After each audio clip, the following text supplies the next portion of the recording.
Hi, everybody. This is my podcast.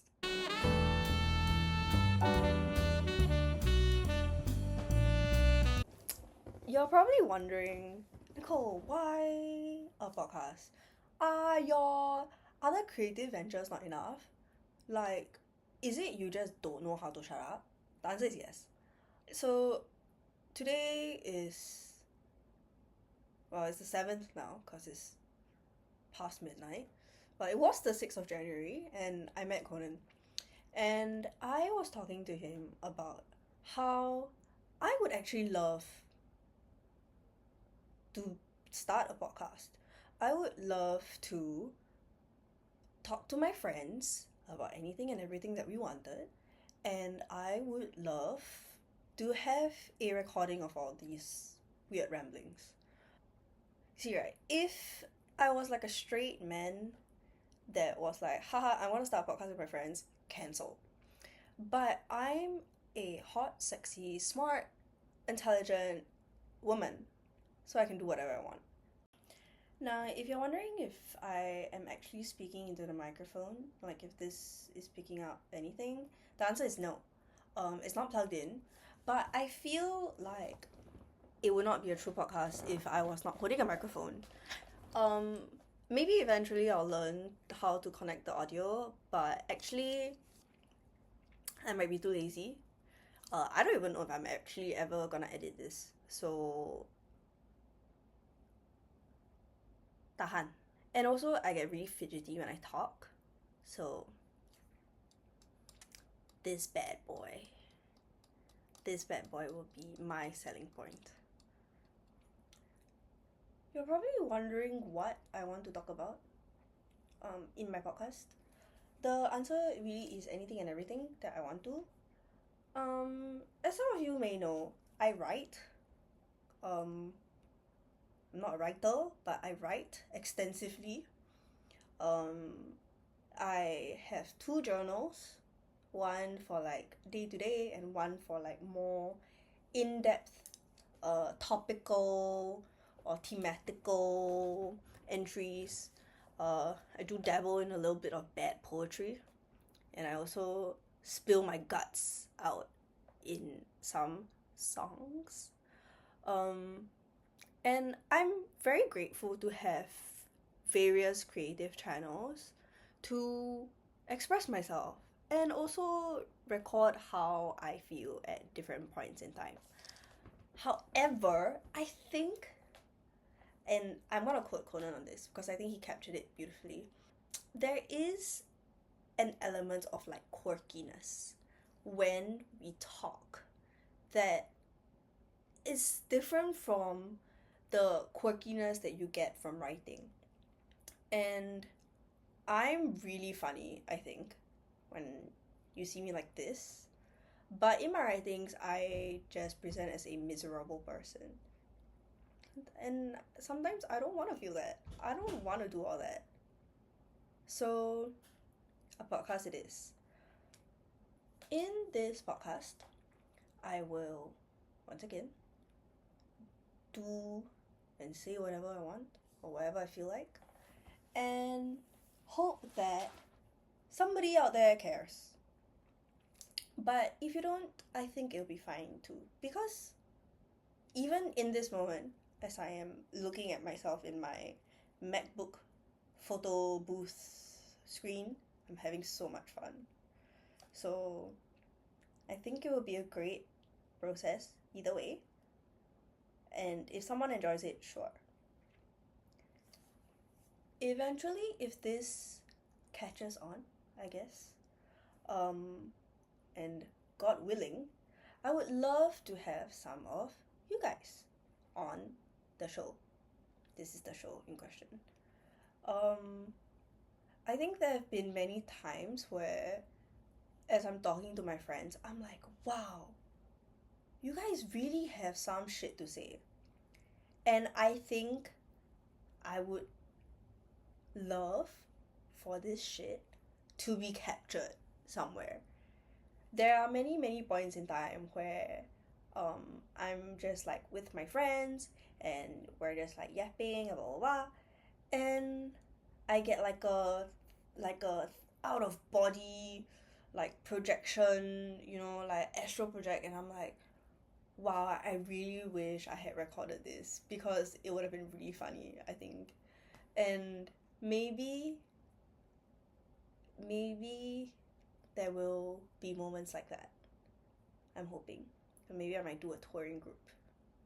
Um Realistically, I'm no fun by myself, I think. Uh in many ways I am a mirror. I love bouncing off of people. I love listening to what my friends have to say and like engaging with like different things and ideas, and I think it's also like a little bit easier intellectually to think about what to say when there's someone else like kind of like playing ping pong with you, right? Um but I'm your host, so I hope you enjoy it. Um Most of the time, unfortunately, you might be stuck with me. Um it's not gonna be a weekly thing or even a monthly thing. It will be a whenever I feel like it thing. Um, and whenever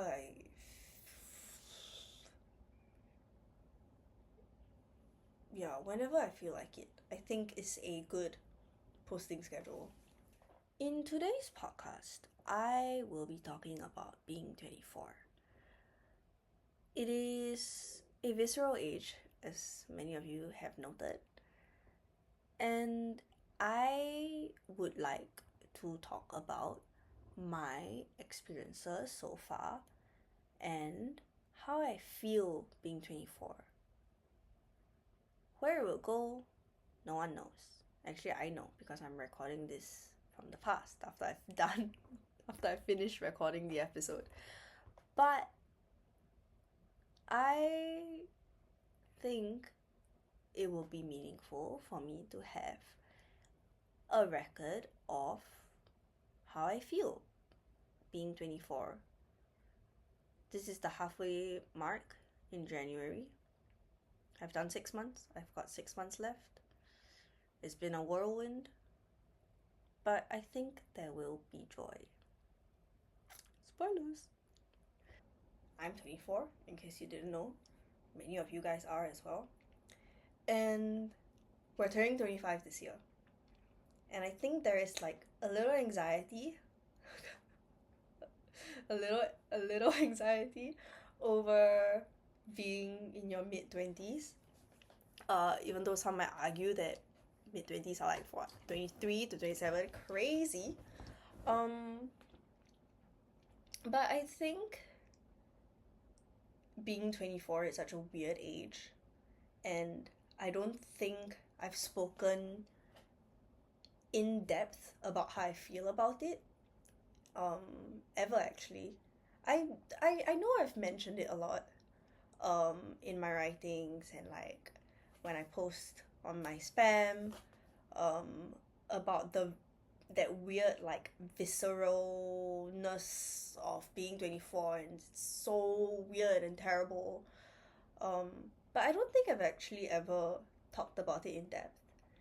And adjacent to that,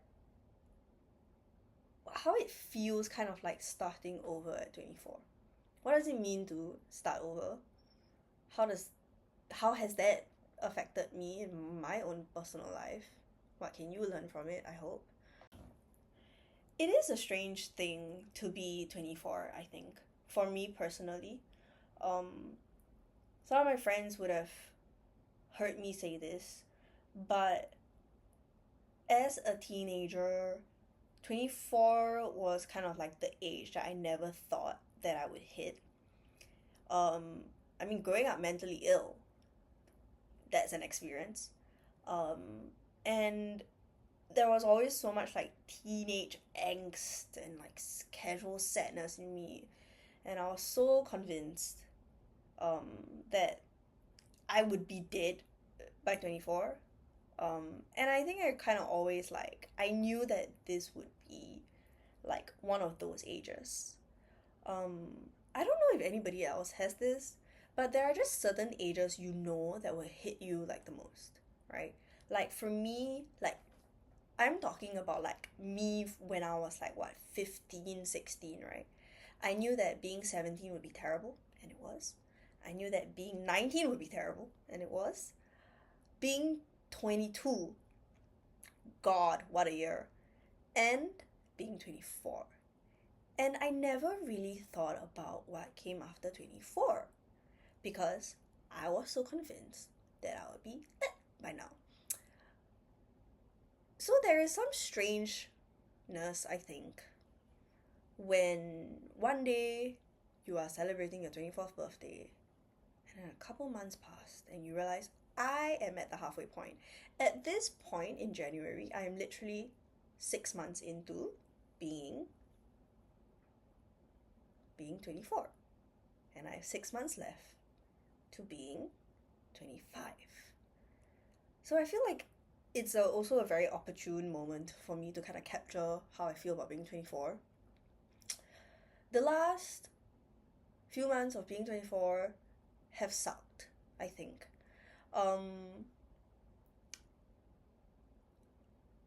I recognize that maybe it would have sucked less if my life didn't, in many ways, change, for better or for worse. Like, as I turned 24, a lot of things happened as I turned 24. So maybe there would have been some stability, and maybe I wouldn't be feeling the rawness of being 24 as much if those things didn't happen. But also, I think there was always some like underlying fear that I've carried since I was like 16, right? Like, this age is meant to mean something to me, and I am finding out every day what it is meaning to me.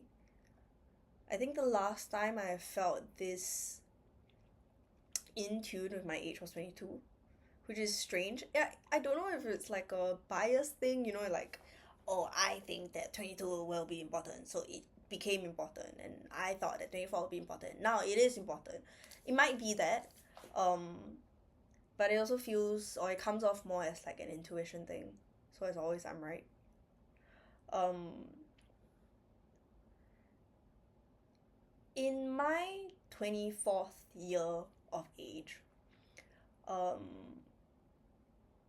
I've had to start and restart in many aspects of my life. Some of you might know this, but I love categorizing things, right? So in my own personal life, I categorize different aspects, right? There's like school or work, there's like love, like romantically, there's like family, um, there's like me, myself, like as a person, and then there's mental health. Um, I that mental health category is a really, like, when I say it out loud, it's so funny to me because I realize that it's only there because I grew up mentally ill, right? It's not something that you can take for granted, for lack of a better term.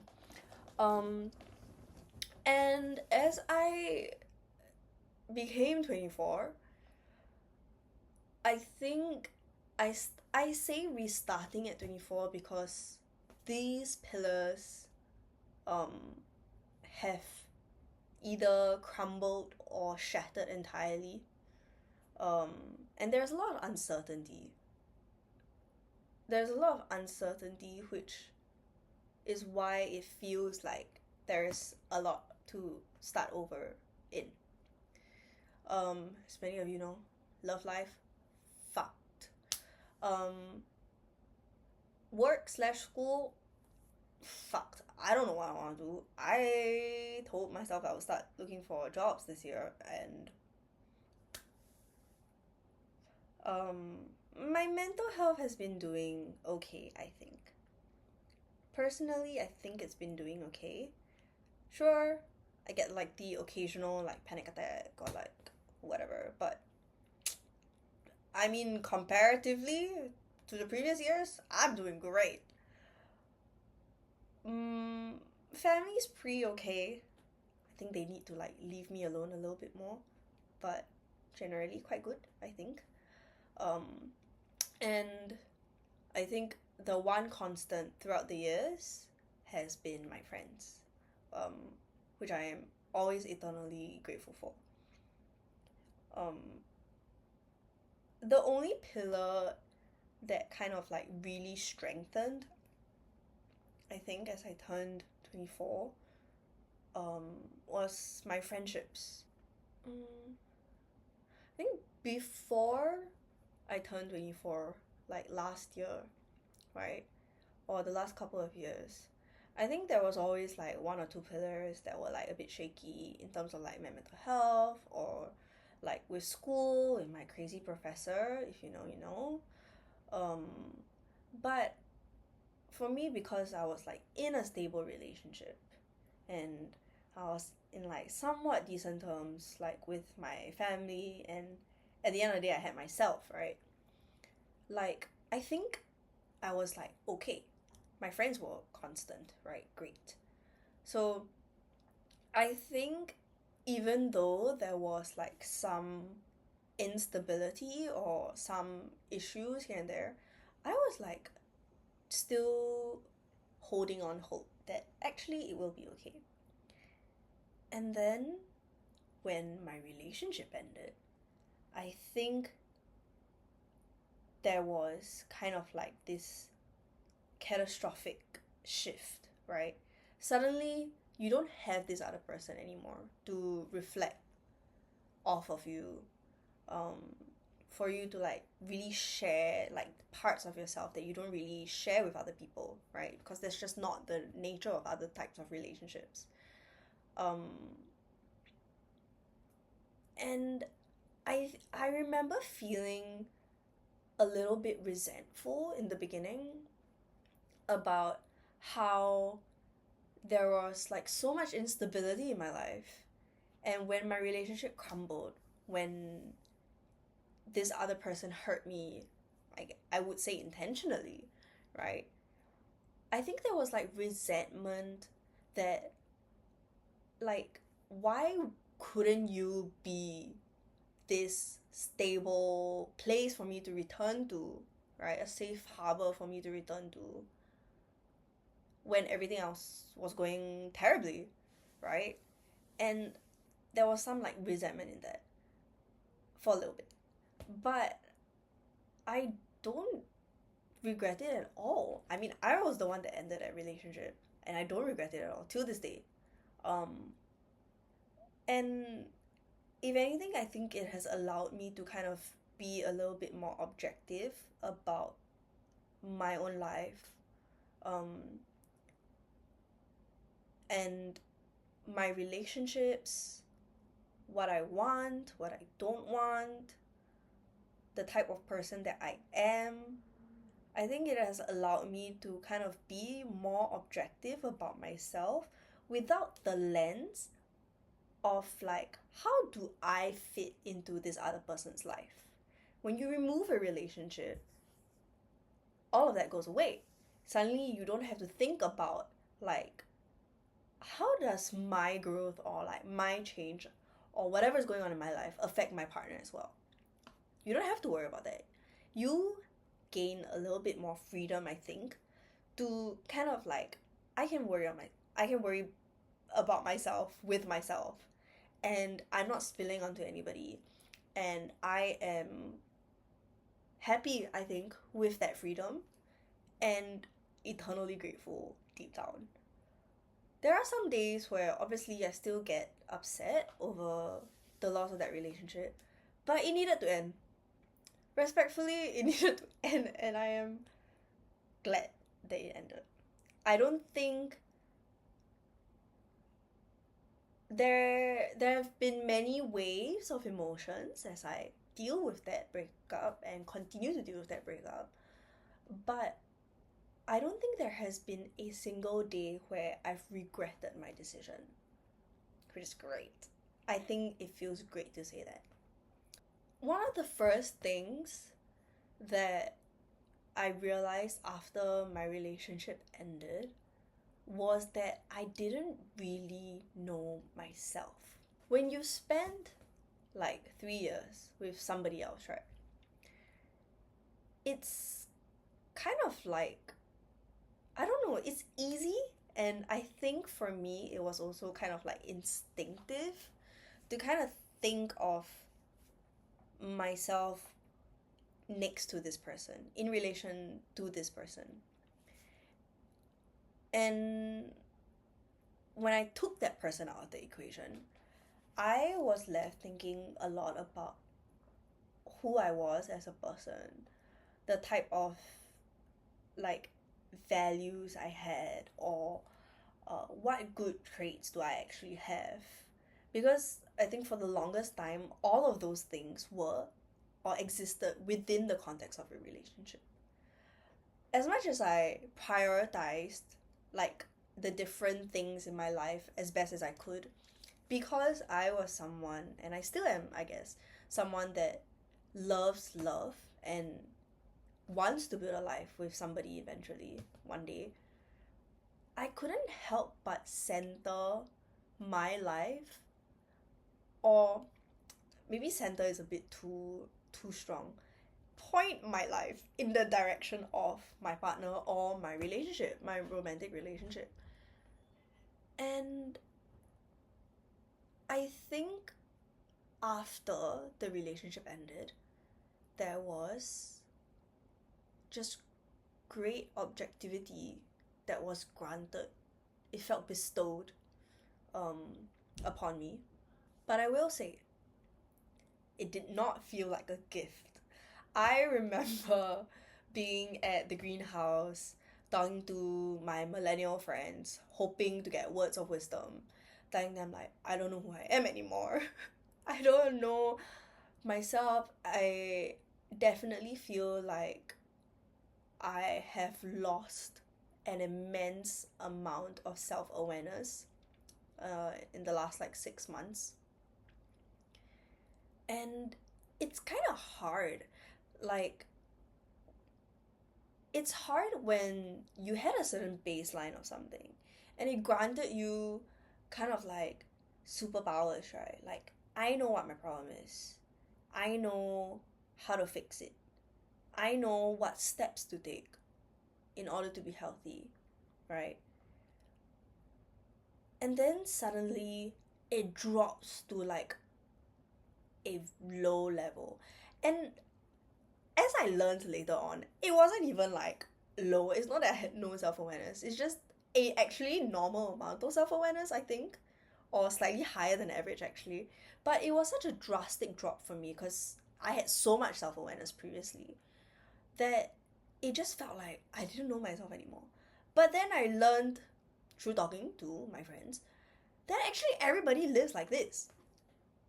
I was holding myself up to such a crazy standard of like, I have to be this, I have to be that, I gotta be healthy, I gotta be there for people, I gotta make the right decisions for myself, I gotta like be like ABC and these kind of things. And yes, I think it is important to have those goals. It is important to have certain standards or certain markers of excellence that you yourself want to strive towards. But to what extent is that a goal? And after that, when does it become a burden, an unhealthy expectation? And I think I was treading the lines back and forth a bit. There had to be a lot of panicking, I think, and a lot of days where I kind of just hated myself. I didn't like the person that I was.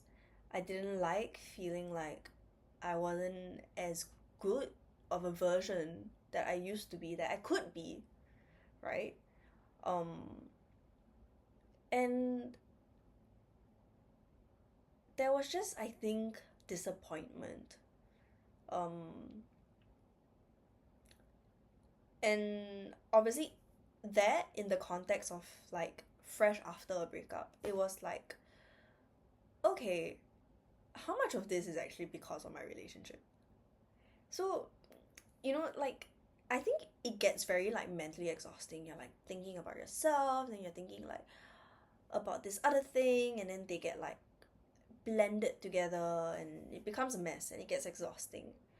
But since then, I have realized that actually I am not so different. Um, I think I have lost quite a bit of self-awareness, or I've lost the conviction of knowing what to do. I always knew what to do, and at 24, I never know what to do with anything anymore. There are certain things like that that I think are still, like, sad to think about. But I've also made the realization that deep down, I think I am still the same person. I am still someone who is a dreamer, is a fool, who cannot help but be sincere, cannot help but try to extend myself to people who need me, who cannot help but think endlessly. Um, if I was thinking of like 8 different thoughts when I was younger at the same time, now I'm thinking four. And I think that is still a lot, or so I've heard. It's still a lot. But there are just some things like that, that make me a little bit more reassured that actually, deep down, I'm still me, and I still got it. I still got it. And I think that foundation is so important before you get to doing anything else. I think you kind of have to know that at the end of the day, I still have myself. And you have to believe in yourself and have some sort of self-worth or self-belief, right? Before you can try to confront anything else that is external. Another great pillar that affected me quite a bit, and I think still is, when I was 24, was school. Or I guess now it will be work. Um, I graduated. Congratulations to me. It took a while. And um, school and work is not really something that I think about deeply because I'm someone who has like intrinsic motivations. The appeal of a summa cum laude certificate does not appeal to me. Like, that's just not something, like, I mean, it's great if I have it, but like, is it worth sacrificing other things in my life for? Absolutely not. That's just the type of person I am. It's completely fine if you do. It's just not the way I work, right? So I think as a result, I've never thought about school or work or like what I want to do as a career like deeply ever in my life, really. Um, I floated around in secondary school. I went to JC because I didn't know what I wanted to do. Um, and then I picked a college degree that was specific enough so that I could enjoy it, but also not too specific so that I could choose what I wanted to do after, right? There was no particular industry that I wanted to go into. Um, why did I say college? University. Um, and when you graduate, suddenly it's like, okay, now I have to actually make a decision. The thing that I've been procrastinating since I was what, 16, 17, I suddenly now have to make a decision. And I still don't know what I want to do. Um, I try to think of it positively in the sense where I'm adaptable, I can do anything. Like, sure, there are some things that I think I would absolutely hate or like I would suffer. But I think the lack of passion, career wise, also allows me to find something that is realistic. And I think I am okay making peace with that. But in the midst of thinking about careers and stuff, I think I often forget to think about what uni was like.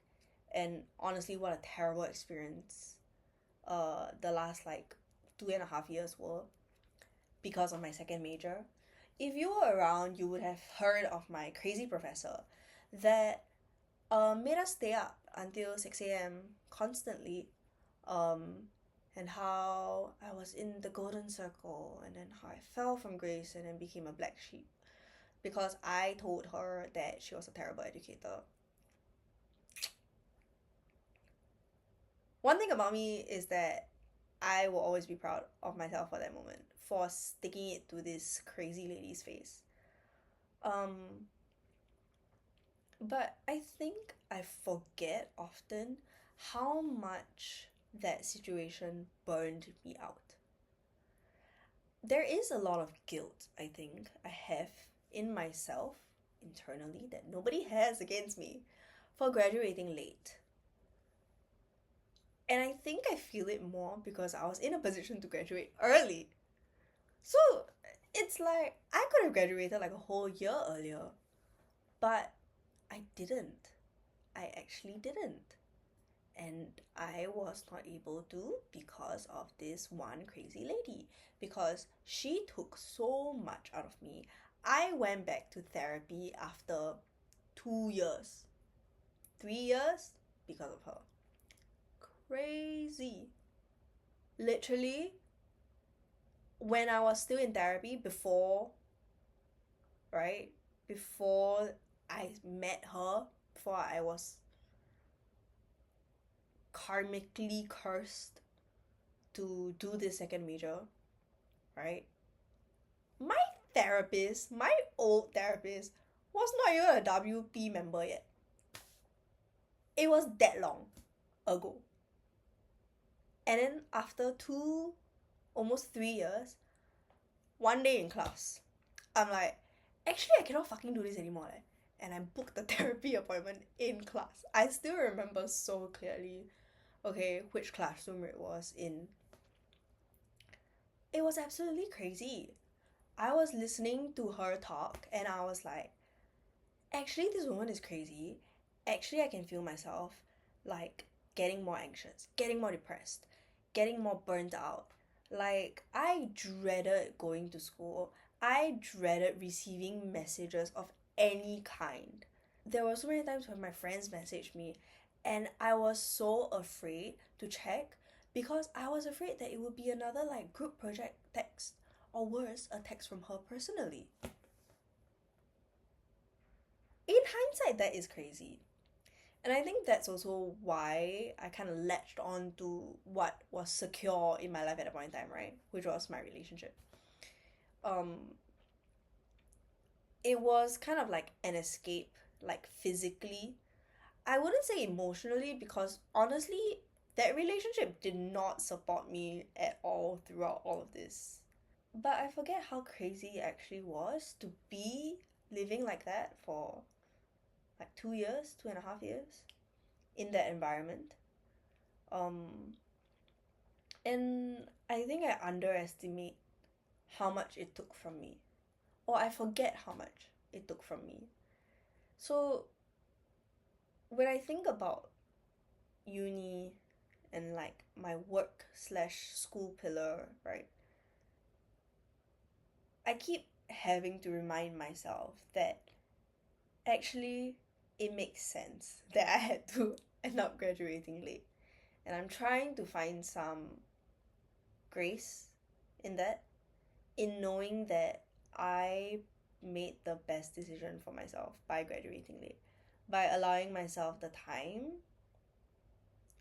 to kind of like feel and recover emotionally from whatever the shit fest uh that second major was, and also simultaneously at the same time the loss of a relationship, getting cheated on, and then your partner's grandma dying, and then your friend from Europe coming to visit you, and you love this person, and there's just so much going on, and then like delaying a breakup for like 2 months because your partner didn't want to talk to you because they probably knew what was coming.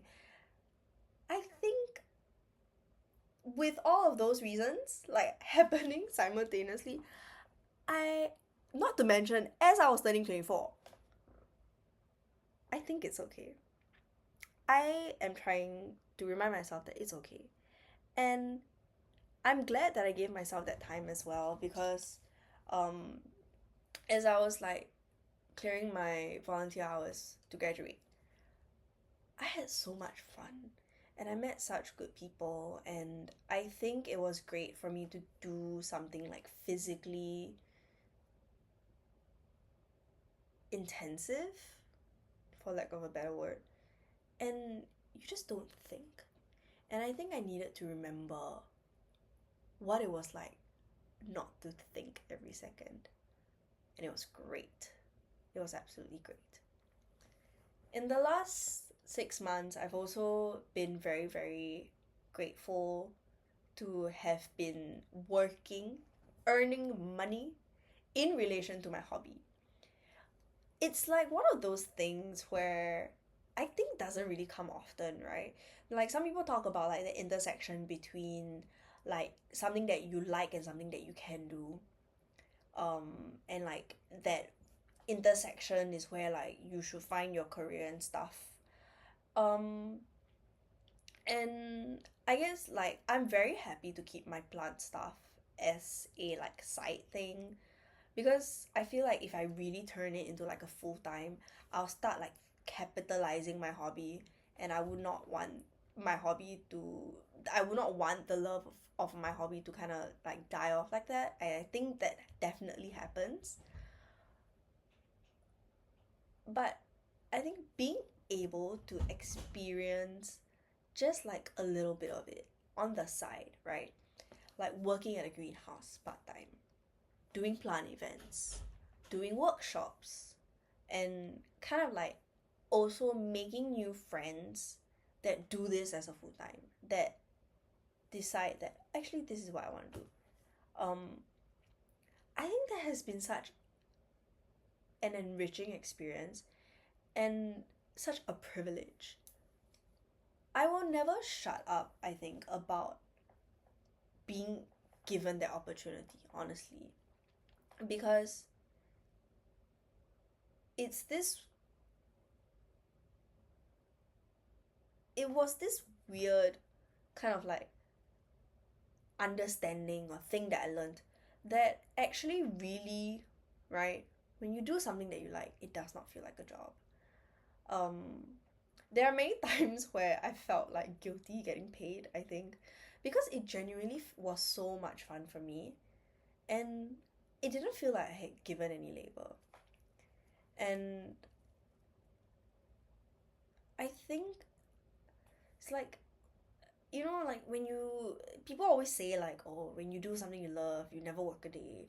It's like very famous saying, yada yada, right? And I think it's nice that I was able to kind of like experience what that was like for myself. And in January, this coming January, there will be two more plant events that I'm working at, and I also will be teaching a workshop this coming Friday, which I'm excited for. Um, I need to do. I do need to like find a full time job. I think I definitely am someone that needs that kind of like stability and routine. But I'm also satisfied, I think, with this like planting and then also like teaching. I'm still teaching tuition part time, and like the primary school kids are terrible, but I really enjoy teaching my secondary school kids.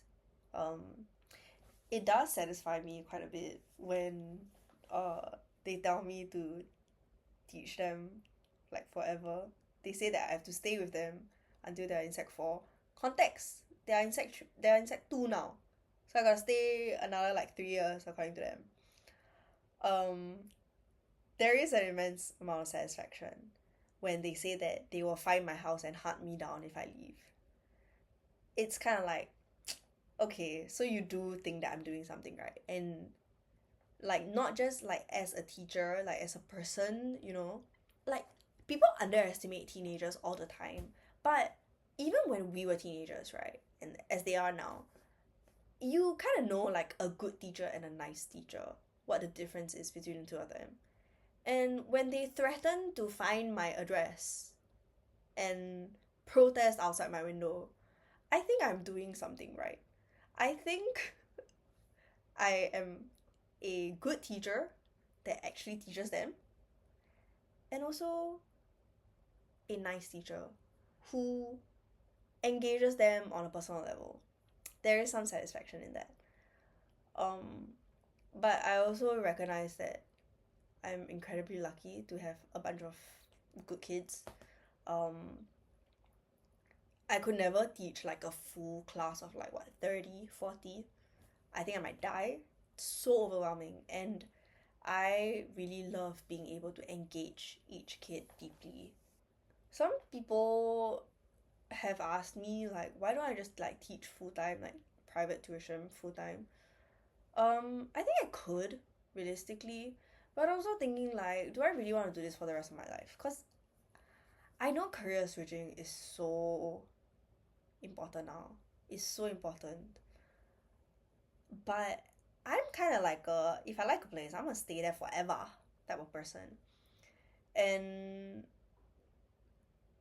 I don't know if I could teach forever or like even be in education forever. Not necessarily like at the same place, right?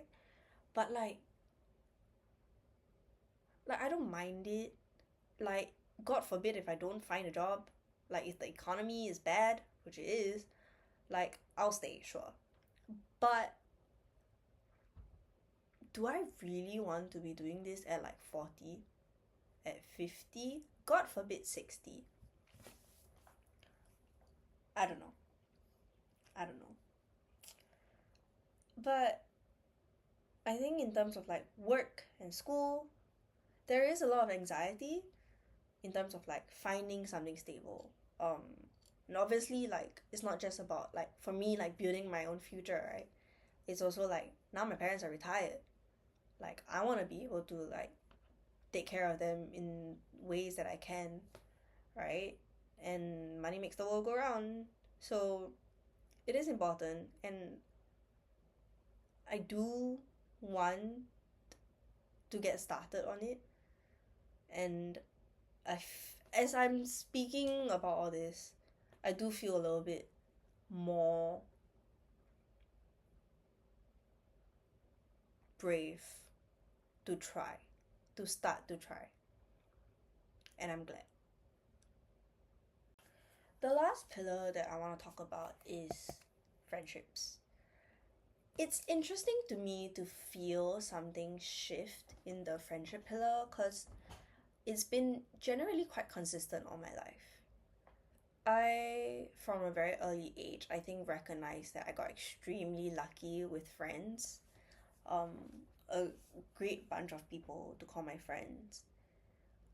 And I think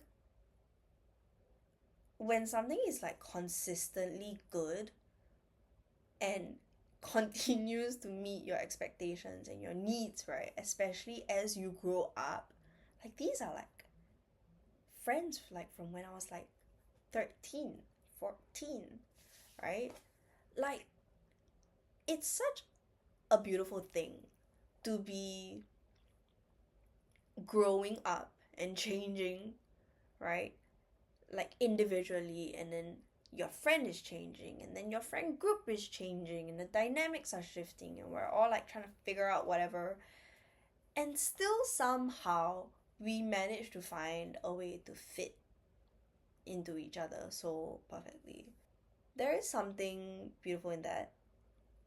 And I think since being 24, I have only felt that stronger when kind of like everything else in your life goes to shit, right?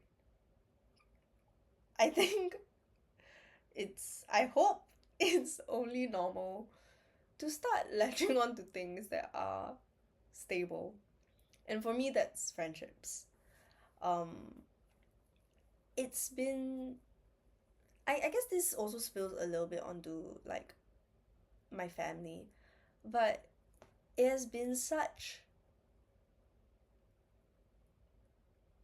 a moving experience feeling love and support from people around you as you're going through a terrible, terrible end of a relationship, as you're going through like weird instability and feelings of being lost in like work and you don't know yourself and everything. And I I genuinely believe that the reason why I'm half sane after whatever the hell like the last 6 months were, or even like the last, I don't know, 8-10 months were, the only reason why I'm somewhat sane today is because of my friends and also at times my family.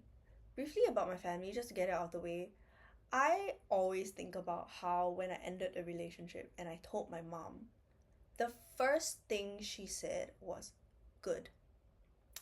I always thought that he never lived up to you. She said in Chinese, okay? She said, I always thought 他配不上你.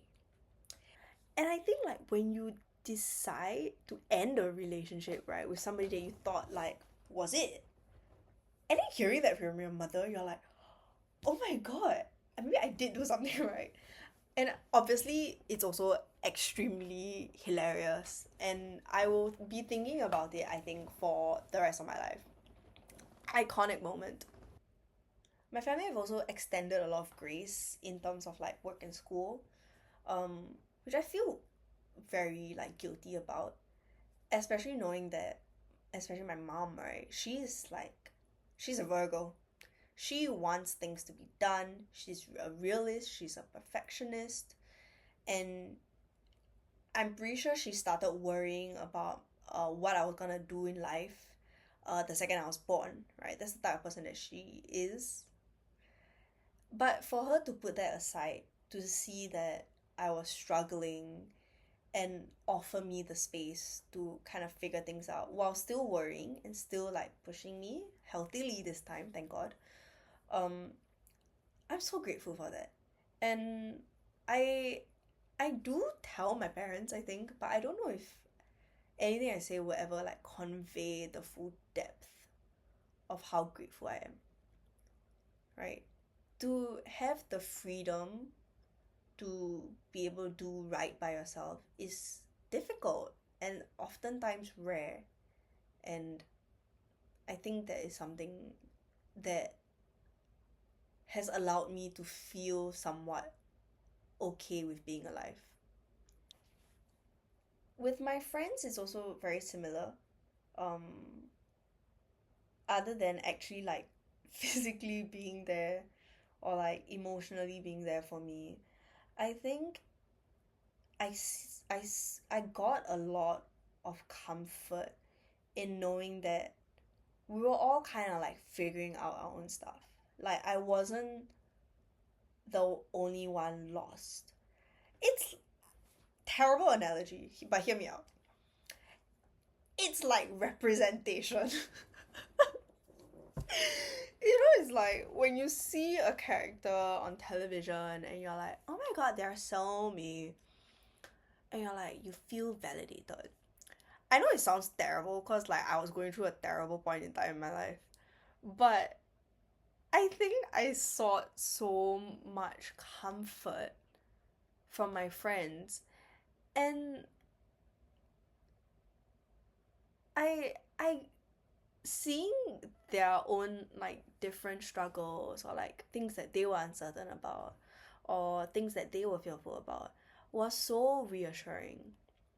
I think it's kind of like, okay, whatever that I'm feeling in some way is like growing pains, right? It's part of growing up. And I think it made me feel less inadequate. I have so much love for my friends, and genuinely, it sometimes like when I hear about things that go on in their life, or like when they get hurt and stuff, when other people mistreat them, I get angry because I'm like, you are literally gorgeous, beautiful, sexy, smart. You are so giving, you are so kind. There is so much goodness in you that, like, as a friend, right? Like the relationship of, like, the dynamics of friendship, like, I'm sure I only see like a portion of it. And yet I see so much goodness. And I think because I see my friends as these like beautiful beings, when I hear about their struggles or things that they're worrying about, it makes me think like, okay, these beautiful people, these gorgeous, gorgeous people are also trying to figure it out. Maybe it's okay that me, someone who's deeply flawed, is it's okay that I'm also figuring it out. And obviously there's also like a sense of like solidarity, when you are talking to your friends and you're like, yeah, I get it. You're not dealing with it alone. We're all kind of like going through the motions. There is so much comfort in that. Sometimes I think about like how after I ended that relationship, my close group of friends started messaging me privately one by one. It would be like, one day it would be Iman, and the next day it would be like Effa, and then like I didn't think much of it until Xuanyu messaged me, and I was like, but I think it was such a sweet moment. Um, I think usually it's like as we're like living our lives, we kind of like forget that other people care about us, and it was a moment where I really felt like, oh, they care about me. And even if we're like leading our own separate lives, there's still a space for me. I think that was so reassuring to feel. On another note, it's been great, I think, being able to spend more time with my friends, being more present around them. I think one of the greatest things I've learned as I have been 24 with regards to friendship is being more unapologetically comfortable with needing my friends. I think like I grew up really, really independently. It's always been like you take care of yourself. And like my entire teenage years was also spent actually being the savior, like being there to like help my friends or help whoever needed help, even when they didn't want it. I had a savior complex. I'm retired. I've been long retired. Um, but I think coming from that dynamic, right? In like the last like couple of years in my early 20s, where like I had given up the savior complex, but I still couldn't take that step to kind of really like need my friends. I never really talked to them very deeply about things consistently. I never really kept them up to date on how I was feeling or what I was struggling with, or like even like the good bits in my life. I wasn't really sharing that. I just wasn't talking or sharing much with my friends. Personally, it manifested the most, I think, like negative stuff, right? When things are bad, like, do I tell my friends? No. And that's like, I think the reason why it was kind of like a leftover effect from the savior complex is like, I don't want to burden my friends. Everybody's busy doing their own things, like dealing with their own shit. I don't want to be a part of it as well. Um, And I was also someone who was completely comfortable and wanted to. I think I took some pride to some extent. Like I took some pride in being able to have my shit figured out. You know, like I got it. I got it in the bag. Um, but as everything else in your life crumbles and you feel the need to like say more, to share more, right? Because suddenly you don't have this person to do all this with anymore. I I've grown more unapologetic about needing my friends. I feel way more comfortable texting my friends, telling them that I miss them, that I'm thinking about them.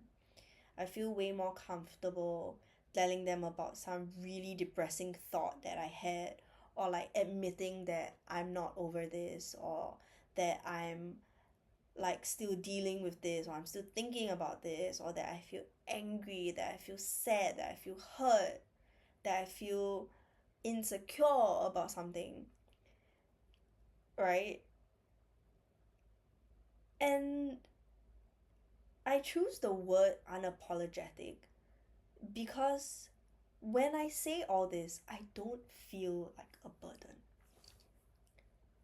And in hindsight, I think this is the first point in my life that I've actually felt this way, where I don't worry in the time where I am talking to my friends about my own issues. There is no point where I'm like, oh, am I saying too much? Like, oh, I should probably wrap it up here. Like, oh, I don't want to like keep them up. I don't want to like make them worry. You know, there is no point like that anymore. I say my shit. I feel better. They go through the motions with me. And I come out of it so thankful once again to have these people in my life. In a couple months back as well, when I was kind of like dealing with like the loss of like my own personal like self identity, like my friends also really helped me to put things into perspective. It's like when you kind of like have like a loss of like self awareness, you need to know how other people perceive you, right? And I remember asking Effa and Shrenyu what they felt I had improved on or changed over the years. And the answers that I got were so revolutionary for me that I think it kind of gave me like a grounding, like grasp, you know, something that for me to like grasp onto where I could have, where I started to build off my own ideas of like who I am. A few days ago as well, I was telling my group of friends as well. We have like an adjacent podcast. It's just a Telegram channel, but I've been enjoying it so much. I was telling them how I realized in 2025, the beginning of 2025, I had written in my journal quite extensively actually about friendship. In my journals, at the like beginning of the year, right? Uh, I had written about when Conan came over and we had talked about friendship and like what it means to maintain a friendship and like how beautiful friendships actually are. And then I think not long after that, uh, actually I met with Jing Tong privately, like it was just two of us, which is like it was I think like the first time for us because usually we're like hanging out with like a bunch of other people, right? The rest of the group. And I had written a lot about like making new friendships, like how I guess like somewhat like nerve wracking that was, but like I've always wanted to be this person's friend, you know. So like, and then like concerns of like, oh, but like, what if like I'm not in a position to give as much into building this relationship as the other person. And I think about that, and then at the end of the year when I literally like wrote so much about my friends, like how I'm so grateful to like have a group of people to like talk to, how like in the last year in 2025 I've made so many friends. um I it's always, I think it is a little bit crazy to me still, um because like most of my friends, right, have been from secondary school, us from secondary school. I have not made any like long term friends or like good friends, close friends from like outside of secondary school except for Conan. So, and I was like kind of like always like satisfied with that. Like, I don't need more friends. And obviously, someone like me with like a really terrible social battery, right? Like, I am very happy having a small group of friends. And I kind of like never really prioritized or even thought about what it would be like to make more friends.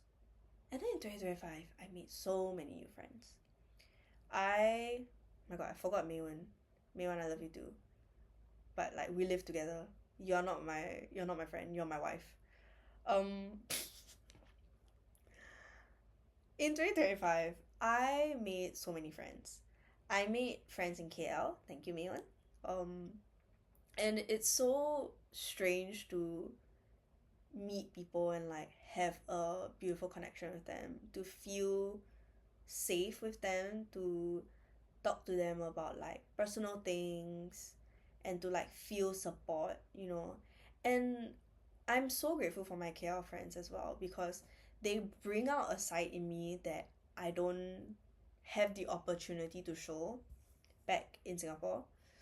I think I would say, I hope I'm not being presumptuous, I would say that my Singapore persona, hypothesis my Singapore persona, or the personality that I have or the identity that I've structured here has been very stable.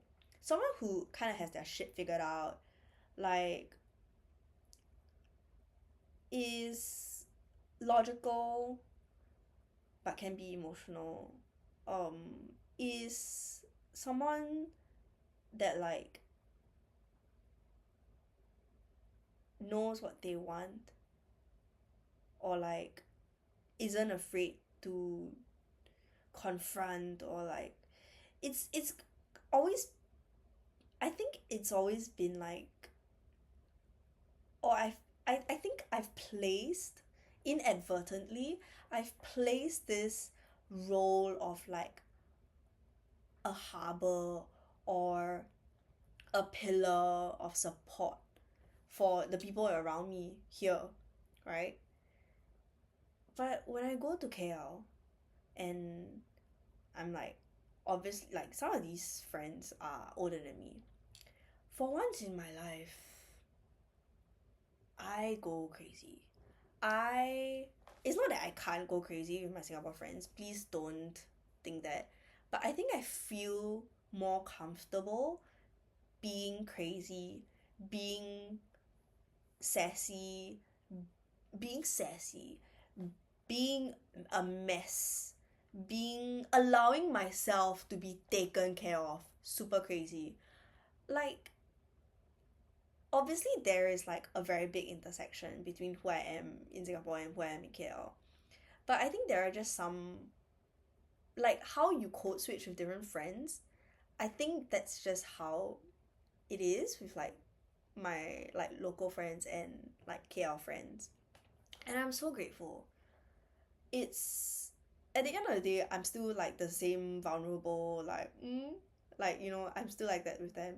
But I think I allow myself to laugh more easily, to like laugh at stupid things and like feel more confident in my own skin. Uh, my friends in KL call me a baddie. I don't know if I agree with that yet, but I have compromised and told them that I'm a part-time baddie.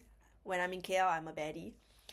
And I think that is like a symptom of like how I feel. I feel so much more comfortable in my own skin. Like, actually, yeah, I am pretty. I am hot. I don't feel that way most days. I definitely don't feel that way right now as I'm looking at myself. But when I'm like in KL, it's like, oh, okay, I'm allowed to be this like more frivolous version of myself. Like I'm allowed to like be in the clubs and like mm, be messy and like there is no shame. But deep down, my friends in KL still see me as like this genuine person, this person who like knows what they want, right? There's still a lot of overlap, but I'm so grateful to have a space and people that I can be a bit more like a bit more crazy with, a bit more like sassy with, a bit more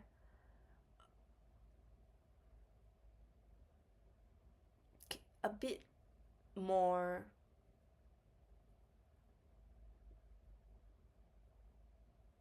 casual. I don't know. It's hard to define it. Because like I said, there's so much like overlap, and really, I'm trying to capture a nuance here, but that exists, and I'm so grateful for that.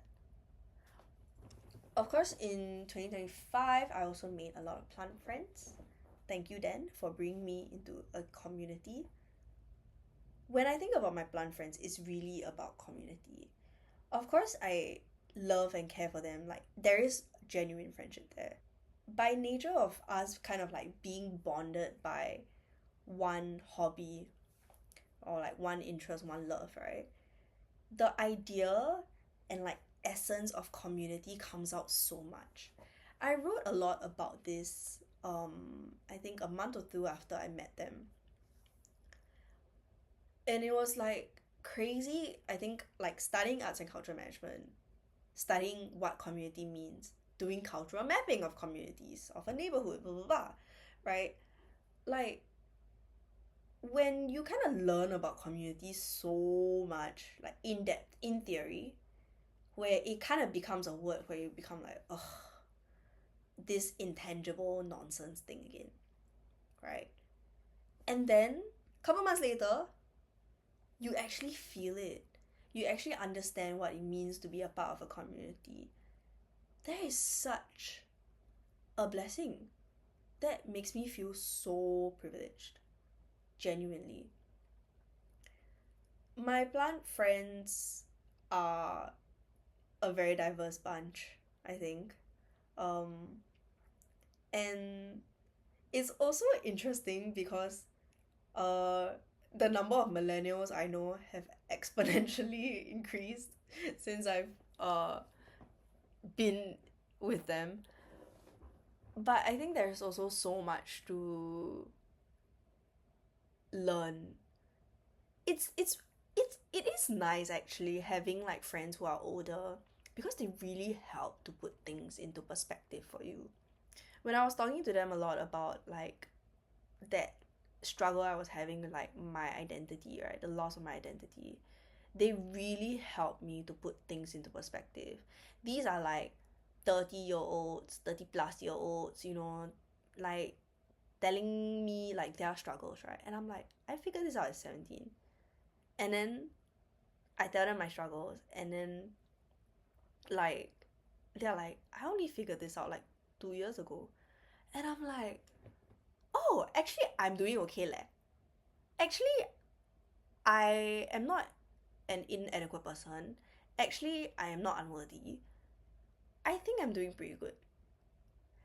And as someone, I think, with low key, like, impossibly high standards for myself, especially like emotionally and like mentally, it is so necessary.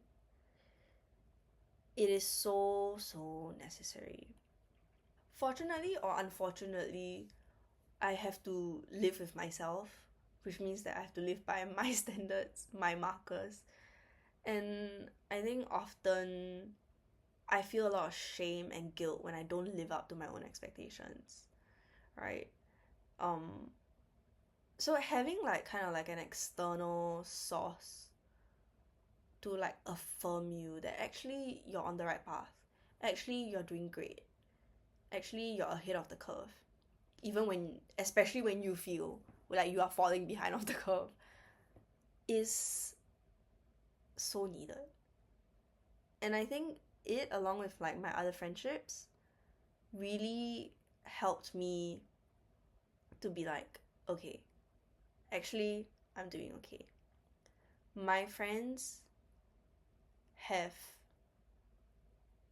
brought me a sense of comfort that I think has never really existed within myself.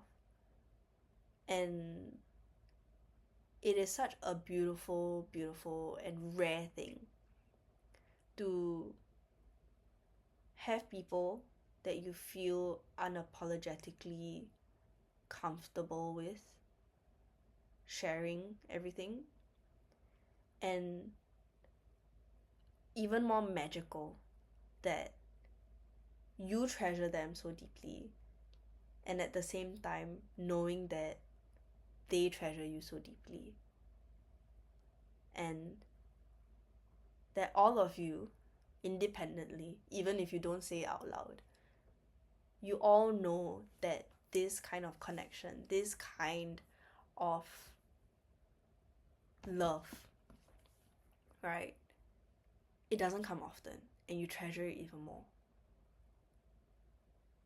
It's such a rare thing to have people that you grew up with and still somehow fit into. It's such a rare thing to be able to tell them things unapologetically without feeling guilt, because there's so much love. It's such a magical thing to feel a sense of comfort about yourself because of these people. It's such a magical thing to know that what you have with these people is special and is rare, and it is so magical that you know that they know as well that this is all magical. It is a series of, I don't know, coincidences. I think a lot of luck, a lot of good luck to be able to be in this position.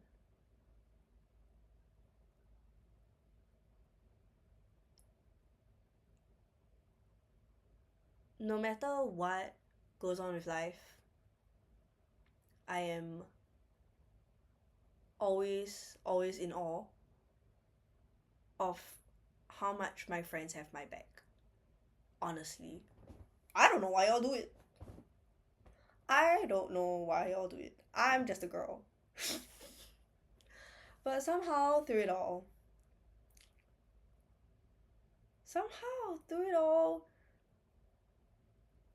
we've seen each other grow so much.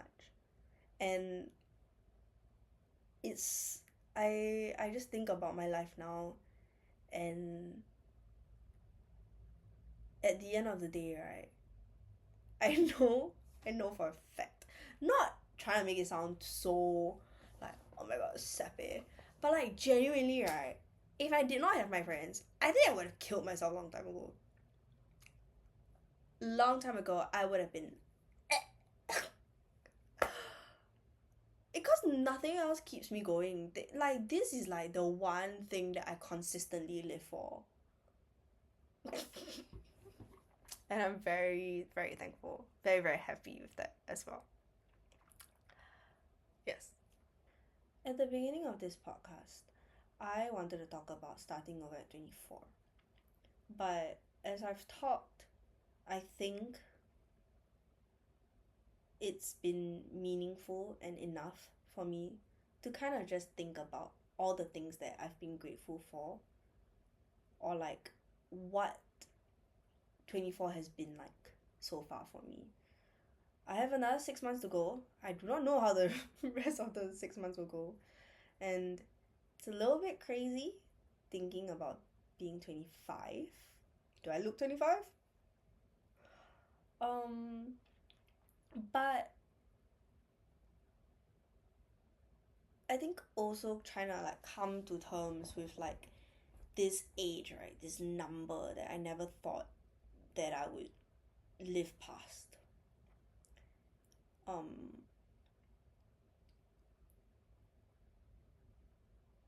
I don't know if anybody else feels 24 as viscerally as I do. Definitely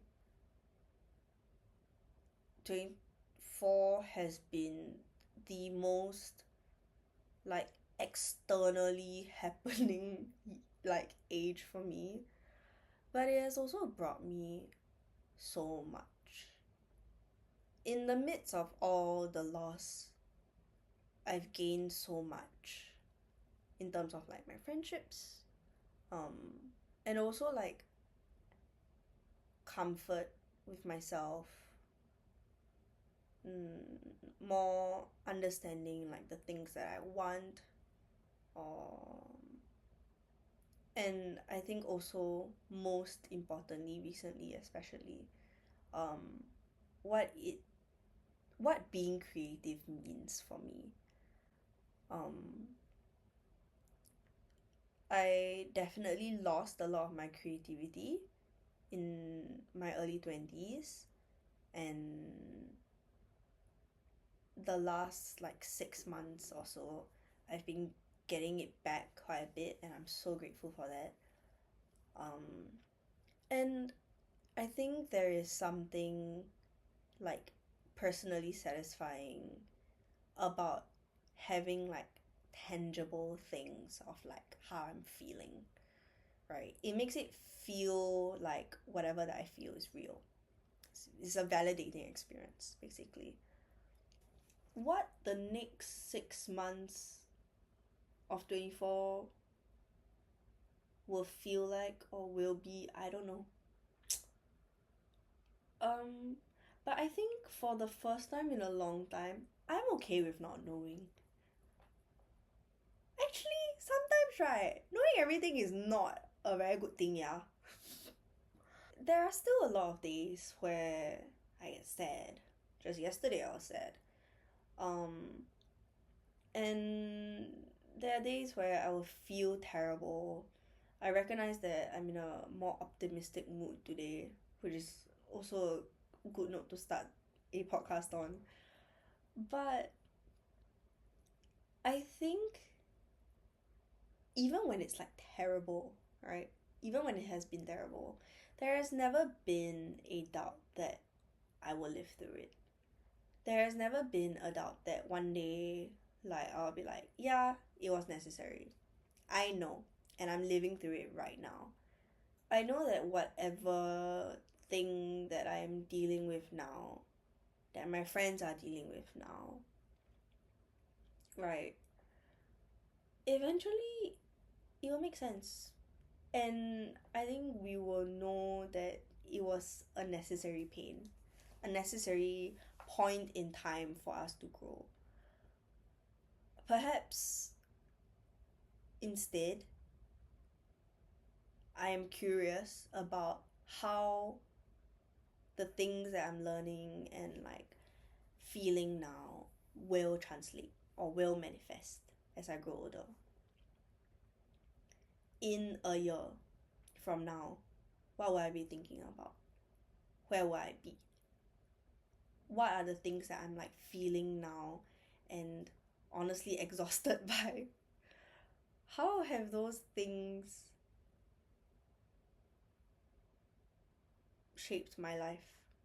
There is hope and there is curiosity, and I think that is okay.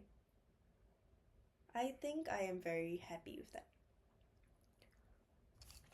I think that my experience of being 24 so far, yes, has been absolutely terrible. a humiliation ritual. Would not want to do again. But at the same time, not bad. Needed. And, as I hope, necessary. There is some joy still.